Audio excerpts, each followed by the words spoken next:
আমি একজন আদিবাসী ছেলে এবং পাহাড়ে আমার জন্ম। একদম ঠিক পাহাড়েই আমার জন্ম।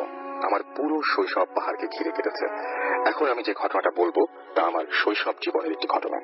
আপনি হয়তো জানেন, পাহাড়ে যারা বাস করে তারা অধিকাংশ জীবন ধারণের জন্য জুম চাষ করে থাকে এবং প্রতিনিয়ত এক পাহাড় থেকে অন্য পাহাড়ে তাদেরকে সেখানে স্থানান্তরিত হতে হয়।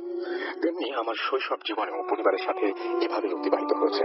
আমার বাসাটা ছিল পাহাড়ের চূড়ায়, পাহাড়ের ঝিরি থেকে অর্থাৎ ছোট নদী থেকে 100 বা 150 ফুট উঁচুতে। একবার পড়ে গেলে তেমন আর হাঁটতে হয় না, এমনি গন্তব্যস্থানে পৌঁছে যাওয়া যায়। চারিদিকে ঘন গাছপালা আর পাহাড়। রাত হলে যেন মৃত্যুর তারকা নেমে আসে। গাছ হিমশিম করে, পাহাড়ি পোকার ঝিঝি শব্দ আর হঠাৎ অজানা পাখির ডাক ছাড়া আর কিছুই শোনা যায় না। আমার বয়স যখন 10 থেকে 11 বছর, তখন এই ঘটনাটি আমার সাথে ঘটে যায়। আমি সাধারণত সারাদিন কাজ করার পরে ক্লান্ত হই এবং রান্না করে খেয়ে দিয়ে তাড়াতাড়ি ঘুমিয়ে যাই। আমি ঘুমাতাম আমার দাদা দাদির সাথে। প্রতিদিনের ন্যায় আমরা একদিন এভাবে সবাই ঘুমাতে যাই। আমি ঘুমাতাম দাদা দাদির মাঝখানে। বলে রাখি, আমাদের ঘরটা ছিল তখন মাচাং ঘর, বাঁশের তৈরি উঁচু ঘর যাকে বলে। 2টা দরজা ছিল, মাঝখানে বাঁশের বেড়া, তাই 2 ভাগে বিভক্ত। কিন্তু তা পুরোপুরি না হয় সামনে 2টি দরজা ভেতর থেকে দেখা যেত। আর ঘরটা পাহাড়ের চূড়ার দিকটায় প্রায় মাটি বরাবর। ঘরের সামনে সংযুক্ত একটা খোলা মাচাং, অর্থাৎ আমরা যেখানে ধান ও অন্যান্য জিনিসপত্রাদি শুকাতাম। সেদিন ছিল ঘন কালো রাত, সবাই ক্লান্ত, ঘুমাচ্ছে যার যার মতো করে। আমারও ঘুম ঘুম ভাব চলে আসে। আমি হঠাৎ ডুবডুব করে মাথার ওপর অর্থাৎ নিচু দিকে পাহাড়ের দিক কিছু একটা শুনতে পাই। আমি মনে করেছিলাম মাঝে মাঝে আগেও এমন অজানা শব্দ আমরা সবাই শুনি, এমনই কিছু একটা হবে।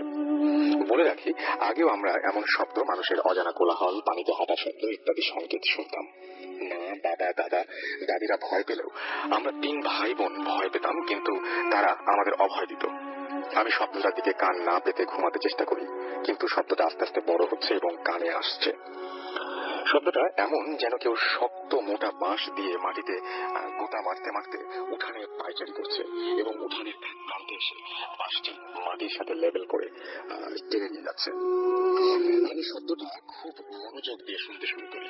শব্দটা পাহাড়ের দিক থেকে করে এসে আমাদের উঠানের শেষ প্রান্তে এসে শেষ হয়ে যায় এবং সেখান থেকে আবার গড়গড় করে পাহাড়ের চূড়ার দিকে যায়। যাওয়ার শব্দটা হয় কোনো ফাটা চূর্ণ বিচূর্ণ বাঁশ মাটির সাথে লেভেল করে টেনে নিয়ে গেলে যেমন শব্দ হয়, তেমনি আমি মাটি তুলে বেড়ার ফাঁক দিয়ে দেখি কি তা দেখার চেষ্টা করি, কিন্তু খুব অন্ধকার, তাই আমি কিছুই দেখতে পাই না। সম্ভবত তখন অমাবস্যা ছিল। শব্দটা চলতে থাকে। আমি কিছুটা ভয় পাই। দাদা দাদিকে বলতে চাইলাম, কিন্তু তারা সবাই ঘুমে বিভোর, তাই বলিনি। শব্দটা সারা রাত আমি শুনতে পেলাম, আর আমিও সারা রাত ঘুমাইনি। আমার যেন এক ফোঁটা ঘুমও আসলো না। কেমন যেন শব্দ শুনতে আর মন চাইলো, আবার আমার মন চাইলো, তাই সারা রাত কান পেতে শুনতে থাকি। কিন্তু ঘটনা এখানে শেষ নয়। পরের রাত্রে আবার শব্দটা আছে কিনা আমি সতর্ক হয়ে থাকি। অবাক হওয়ার ব্যাপার, একই সময়ে আবার শব্দটা আসতে থাকে, আবার সেই একই নিয়মে। প্রথমে ছোট ছোট, পরে আস্তে আস্তে শব্দটা বড় হতে থাকলো এবং আমাদের বাড়ির উঠানে এসে আগের মতো করতে লাগলো। আমি আবার দেখার চেষ্টা করলাম, কিন্তু অন্ধকার, তাই আমি আবারও কিছুই দেখতে পেলাম না। এবার আমি দাদিকে ঘুম থেকে জাগিয়ে শব্দটার কথা বলি। দাদিও শব্দটা শোনার চেষ্টা করলো, কিন্তু শুনতে পেল না, তাই আমাকে আগের মতো অভয় দিয়ে ঘুমাতে দিল। আমি ঘুমাতে চেষ্টা করলাম, কিন্তু পারলাম না। আগের রাতের মতো নির্ঘুমে আমার রাত কাটলো। টানা 2 রাত ঘুম না হয়ে আমি কিছুটা ক্লান্ত হই। আমার মনে কিছুটা দুর্বলতা ঢুকলো। 3য় রাতে আমি ভয়ে ভয়ে ঘুমাতে যাই। আমি সংকল্প করি, আজকে যদি শব্দটা আবার হয় তাহলে দাদা দাদি দুজনকে বলবো। আমি অপেক্ষা করতে থাকি শব্দটা আছে কিনা। যথা সময়ে শব্দটা আগের মতো করে চলে আসলো। আমি কিছুক্ষণ পর দাদা দাদিকে জাগিয়ে শব্দটার কথা বললাম। তারা শোনার চেষ্টা করে, কিন্তু শুনতে পায় না। কিন্তু আমি ঠিকই শুনতে পাচ্ছি। এক পর্যায়ে তারা আমার প্রতি বিরক্ত হয় এবং তারা আমাকে অভয় দিয়ে ঘুমোতে বলে এবং শব্দটার দিকে কান না দিতে বলে। আগের মতো করে আবার আমার রাত কাটলো। এভাবে দিনের পর দিন, রাতের পর রাত কাটতে লাগলো। আমি আর কাউকে কিছু বলি না। 4-5 দিন যাওয়ার পর আমার যেন স্বাভাবিক মনে হলো, কিন্তু 7-8 দিন পর শব্দটা একটা নতুন মাত্রা যোগ হলো। মাটিতে নিশ্চুপ হলে শব্দটা আমার বাড়ির সামনে খোলা মাচাঙের ওপর শব্দ শুরু হয়। মাচাঙের ওপরে হাঁটলে যেমন শব্দ হয় তেমনি হতে থাকলো। এভাবে শব্দটা একসময় মাটি থেকে ঘরে উঠে এলো। তখন আমার ভয় আরো ঘনীভূত হলো। আমি ভয়ে ভয়ে তাকিয়ে থাকি, কিন্তু তখনও অন্ধকার। চাঁদটা উঠে রাতের কিছুক্ষণ পরে অস্ত যায়। এভাবে আনুমানিক 10 থেকে 11 দিন চলে যায়। তখন আমার শরীরে কিছু একটা হয়েছে, তা আমি ছোট হলেও বুঝতে পারি। আমার শরীর ক্রমশ ভাঙতে থাকে। এতে আমার পরিবারের সবার মনে চিন্তা ঢুকে যায়।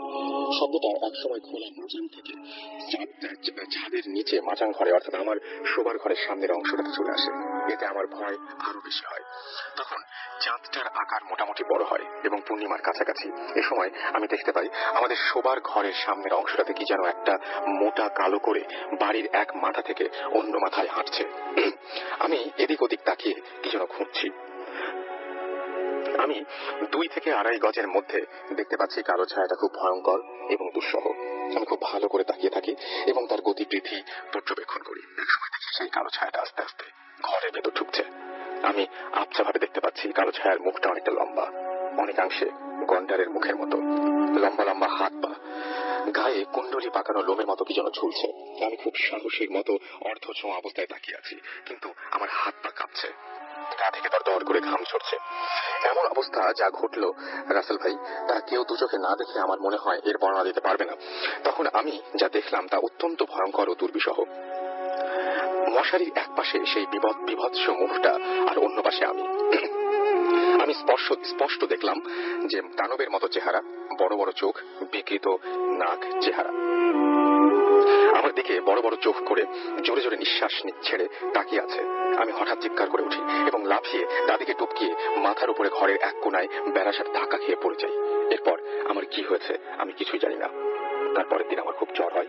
যতদিন যায় আমার জ্বর বাড়তে থাকে। একসময় আমি প্রায় মরে যাওয়ার মতো অবস্থা হই। তখন বাড়ি থেকে হাসপাতাল ছিল অনেক দূরে।